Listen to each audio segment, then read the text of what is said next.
DNA is a So, double-stranded good nucleic morning acid. everyone. Let me It discuss forms you about alpha helix, nucleic acid. whereas RNA is So, a DNA is single-stranded about store genetic nucleic acid. information So that's one difference and between the two. circular There are other located in differences.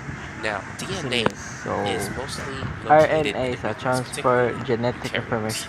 whereas RNA you can Synthesized find protein outside of the nucleus. mostly outside of And DNA nucleus. basically, So, it's let me discuss with this. So kani nga picture mao ni ang DNA structure.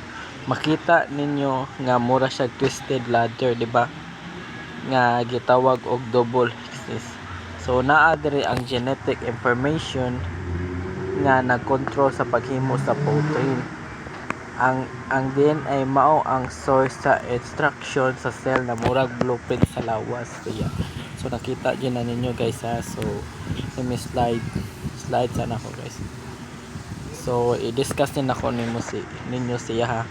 So kani nga picture kani nagpakita sa transcription diri nga DNA mag-open unya og mRNA magcopy siya sa information gikan sa DNA mahitabo ni siya sa nucleus.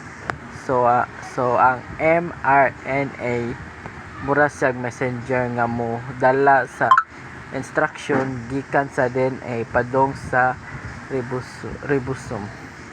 So let me slide guys kani siya discuss ni nako siya ninyo guys ha. So kani nga picture mao ni ang translation process. Ang mRNA moadto siya sa ribosome ug ang tRNA modala og amino acid based sa instruction sa mRNA.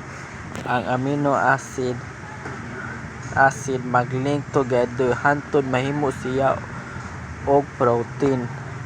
Diri na mahuman ang protein sa synthesis nga busa ang DNA